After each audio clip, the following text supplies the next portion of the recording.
नमस्कार, मैं हूं इम्तियाज़ अहमद और इस वक्त हम मौजूद हैं दरभंगा में।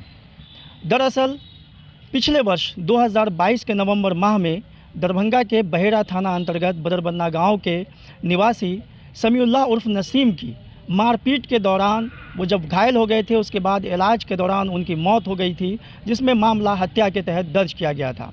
इस मामले को लेकर के लगातार परिजनों की तरफ से ये आरोप लगते रहे कि इस मामले में दरभंगा पुलिस, ख़ासतौर से जो बहेड़ा पुलिस है, वो आरोपियों के विरुद्ध सही से कार्रवाई नहीं कर रही है, लापरवाही कर रही है।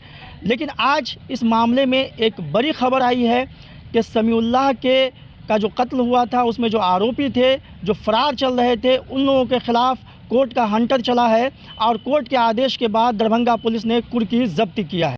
ये हम कुछ तस्वीरें आपको दिखा देना चाहते हैं कि समीउल्लाह हत्याकांड में क्या कुछ अपडेट है, तो वो आप जान लीजिए कि समीउल्लाह हत्याकांड से जुड़े जो आरोपी थे, कुल 14 अभियुक्त थे इसमें, जिसमें से जो ताज़ा जानकारी है हमें, उसके अनुसार 4 लोग अब तक गिरफ्तार हुए हैं। अभी भी 10 आरोपी इसमें फ़रार हैं।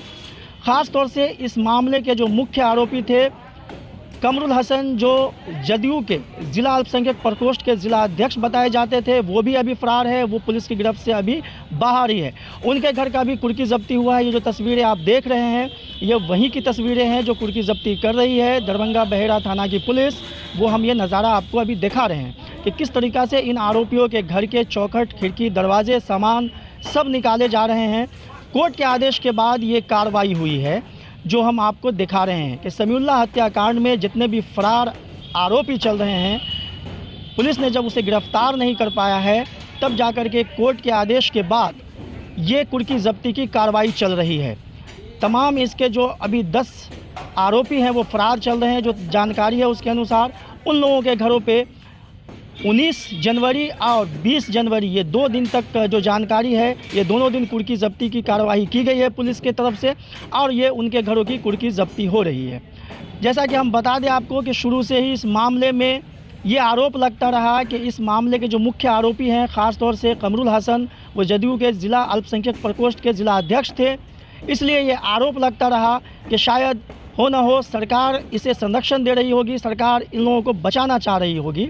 तो इस पहलू पे हमसे बात करने के लिए फ़िलहाल दरभंगा जदयू के पूर्व ज़िला महासचिव मोहम्मद जमीदुल हमारे साथ हैं। हम इनसे बात करते हैं और बात करके जानने की कोशिश करेंगे कि इनका क्या कहना है इस बात पे कि जिस तरह से इस मामले में समीउल्लाह हत्याकांड के मामले में जमीदुल साहब शुरू से ही ये आरोप लगता रहा कि वो चूँकि जो मुख्य आरोपी कमरुल हसन हैं, वो जदयू के अल्पसंख्यक प्रकोष्ठ के ज़िला अध्यक्ष थे। तो ऐसे आरोप लगते रहे, ख़ासतौर से परिजन की तरफ से भी आरोप लगे और भी आरोप लगे कि कहीं हो ना हो इसे जो है संरक्षण मिल रहा होगा पार्टी का, इसलिए पुलिस इसे गिरफ्तार नहीं कर पाई, आज तक गिरफ्तार नहीं हुई। क्या कहेंगे आप? पार्टी का संरक्षण होता तो आज कुर्की ज़ब्ती नहीं होती। और हमारे नेता मुख्यमंत्री श्री नीतीश कुमार जी ना ही किसी को फंसाते हैं, ना ही किसी को बचाते हैं। बिहार में कानून का राज चलेगा, ना कि गुंडों का।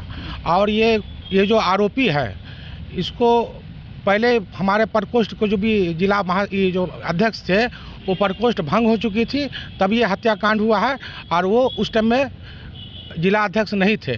और ऐसे लोगों से हम लोग का कोई वास्ता नहीं है, हमारी पार्टी का कोई वास्ता नहीं है। ये आरोप गलत है, बेबुनियाद है।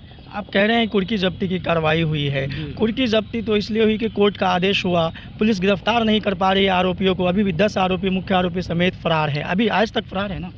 अगर हमारा पार्टी का संरक्षण होता, हमारा पार्टी उनके फेवर में कोई बयानबाजी किया है क्या अभी तक?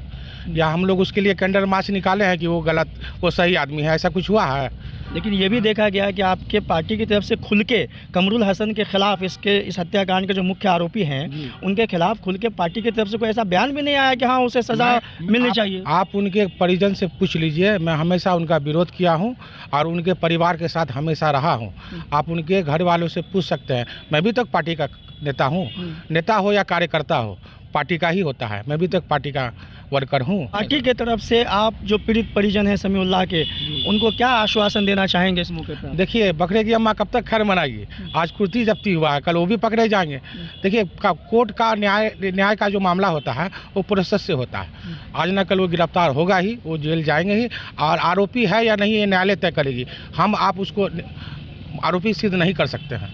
नहीं, फिलहाल तो वो आरोपी है, वो अपराधी दोषी पाए जाते हैं कि नहीं, ये तो न्यायालय का काम है, ये बात सही है, लेकिन अभी तो वो मुख्य आरोपी हैं ही, इस मामले में नामजद अभियुक्त हैं। नामजद है ना, तो प्रशासन उनको अरेस्ट करके न्यायालय के सुपुर्द कर दे, तो ये तो प्रशासन का काम है ना। और यही तो हम लोग कह रहे हैं कि प्रशासन आखिर क्यों नहीं कर पा रही है इन लोगों को अरेस्ट, कहाँ छुप गए वो आरोपी? कब तक छुपेंगे? बिहार में कानून का राज है, हम आपको स्पष्ट कर देते हैं कि बिहार में कानून का राज है, गुंडों का नहीं। बड़े बड़े लोग नहीं बच पाए बिहार के कानून से। माननीय मुख्यमंत्री जी का जो सुशासन बाबू के नाम से जाने जाते हैं, तो कब तक छुपेंगे? आज न कल पकड़े ही जाएंगे। चलिए, हमसे बात करने के लिए बहुत शुक्रिया जी। हाँ, सचिव मोहम्मद जमीदुल थे जिनसे हम बात कर रहे थे। वो पार्टी का अपना एक पक्ष रख रहे थे कि जिस तरह से इस मामले में ये आरोप लगा था कि चूँकि मुख्य आरोपी जेडीयू के एक स्थानीय नेता है, इसलिए हो सकता है कि उसके ऊपर कार्रवाई करने में पुलिस बच रही हो, चूँकि पार्टी का संरक्षण प्राप्त हुआ हो सकता है, ऐसे आरोप लगे थे। इसके ऊपर उनका कहना है कि ऐसा बिल्कुल नहीं है, हमारी पार्टी किसी को फंसाती नहीं है, किसी को बचाती नहीं है। अगर कोई दोषी है तो उसे बचाती नहीं, कोई निर्दोष है तो उसे फंसाती नहीं। पुलिस अब तक अपना काम कर रही है, वो आगे भी काम करेगी, गिरफ्तारी ज़रूर होगी, ऐसा इनका कहना था। लेकिन सबसे बड़ी बात यही है कि जिस तरीक़ा से समीउल्लाह हत्याकांड के मामले में अभी तक जो कुल 14 नामजद अभियुक्त थे, जिसमें से 4 की ही गिरफ्तारी बताई जाती है, अभी भी 10 मुख्य आरोपियों समेत कुल 10 अभियुक्त फरार चल रहे हैं। हालांकि कोर्ट के आदेश के बाद ये कुर्की जब्ती की प्रक्रिया ज़रूर हुई है, लेकिन अभी भी इंतज़ार रहेगा कि समीउल्लाह हत्याकांड में जितने भी आरोपी हैं, नामजद अभियुक्त जो फरार चल रहे हैं, उसकी गिरफ्तारी कब होगी। इस खबर में फ़िलहाल इतना ही। बाकी खबरों के लिए बने रहिए हमारे साथ। दरभंगा से मैं इम्तियाज़ अहमद। इस वीडियो को लाइक करें, हमारे चैनल को सब्सक्राइब करें और बेल आइकन जरूर प्रेस करें